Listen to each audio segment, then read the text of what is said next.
Guys good afternoon guys. இன்றைக்கி ஒரு சின்ன வீடியோ. அது என்ன பார்த்திங்கன்னா, பிஎஃப் வந்து நிறைய பேர் என்கிட்ட டவுட் கேட்டுட்ருக்காங்க. நிறைய பேர் ஃபோன் பண்ணி கேட்டுட்டாங்க. என் நம்பர் எப்படி தான் அவங்களுக்கு போகுமோ என்னமோ தெரியல. இருந்தாலும் எனக்கு தெரிஞ்ச சின்ன சின்ன விஷயங்கள், கரெக்டான விஷயங்கள், கரெக்டான முறையில் நிறைய பேர் சொல்லிட்டு தான் இருக்கேன். நிறைய பேர் கிளைம் பண்ணி கொடுத்துட்டு இருந்திருக்கேன். இப்போ நான் என்ன சொல்ல வரேன்னா, பிஎஃப் வந்து பார்த்திங்கன்னா ஃபஸ்ட்டு அதில் நிறைய டவுட் கேட்டுட்ருக்காங்க. அது என்ன டவுட்னா, பிஎஃப் வந்து பிடிக்கிறாங்க, அது எப்போ எடுக்கிறது, எங்கே போய் எடுக்கிறது அப்படின்னு கேட்குறாங்க. ஃபஸ்ட் ஆஃப் ஆல் வந்து அதில் வந்து பிஎஃப் நம்ம வந்து யூஏ நம்பர் ஒன்று கொடுப்பாங்க, 12 டிஜிட்டில்.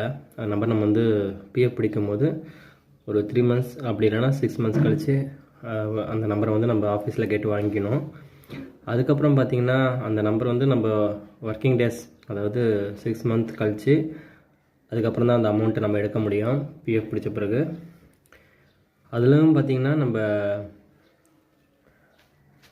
பர்சன்டேஜ் கணக்கில் தான் நம்ம அந்த அமௌண்ட் எடுக்க முடியும். இப்போ 5 எக்ஸாம்பிளுக்கு வந்து ஒரு 6 மாதத்தில் உனக்கு ஒரு 5,000 பிடிக்கிறாங்க, அப்படி இல்லைனா 10,000 பிடிக்கிறாங்க அப்படின்னா அதில் வந்து கிட்டத்தட்ட நீ 8,000 தான் நீங்கள் எடுக்க முடியும். அப்படின்னா ஒரு 10,000 பிடிக்கிறாங்க, ஒரு 7,000 பிடிக்கிறாங்க அப்படின்னா 6 மாதத்துக்கு டோட்டல் அமௌண்ட் உங்களுக்கு 7,000 இருக்குது, 10,000 இருக்குது அப்படின்னா 10,000ல் 8,000 தான் நீங்கள் எடுக்க முடியும் அட்வான்ஸ் அமௌண்ட்டு. அந்த அட்வான்ஸ் அமௌண்ட்டு பேர் வந்து ஃபார்ம் 31ன்னு சொல்லுவாங்க. 7,000 அப்படி இருக்குன்னா 5,000 எடுக்கலாம் கண்டிப்பாக. அதுக்கு கரெக்டான முறை என்னன்னா, நம்மளுடைய ஆதார் கார்டு, அதில் இருக்கிற ஆதார் நம்பர், நம்மளோட ஃபோன் நம்பர், பேங்க் புக்கில் இருக்க phone number, bank account number, அதனுடைய நேம், இன்சியல், இது எல்லாமே கரெக்டான முறையில் Aadhaar, bank book, account number, அப்புறம் நம்மளுடைய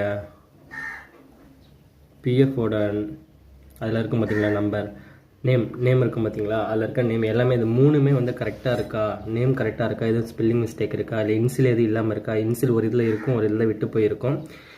ஒரு இதில் விட்டு போனாலும் நமக்கு வந்து ஃபஸ்ட்டு பிஎஃப் வந்து எடுக்க முடியாது. எல்லாமே கரெக்டாக இருக்கணும். இன்சியல் கொண்டு கரெக்டாக இருக்கணும். ஒரு இதில் இன்சியல் இருக்கும், ஒரு இதில் இன்சியல் இருக்காது. அதெல்லாம் நம்ம கரெக்டாக இருக்கா என்னென்னு ஆரம்ப காலகட்டத்திலே நம்ம எல்லாமே கரெக்ஷன் பண்ணி வச்சுக்கணும். ஒரு கம்பெனியில் ஜாயின் பண்ணும் போதே நமக்கு தான் நாளைக்கு பிரச்சனை. அப்புறம் நம்ம தான் 4 இடத்துக்கு அலைஞ்சிட்ருக்கணும். நான் இது ஏன் சொல்ல வரேன்னு நிறைய பேர் டவுட் கேட்டுட்டு இருந்தாங்க. அதனால் இந்த டவுட்டை வந்து கிளியர் பண்ணுறேன். இன்னுமே இந்த பிஎஃப் பற்றி நம்ம டெய்லிக்கும் நான் அப்லோட் வீடியோ போட்டுட்ருக்கேன்.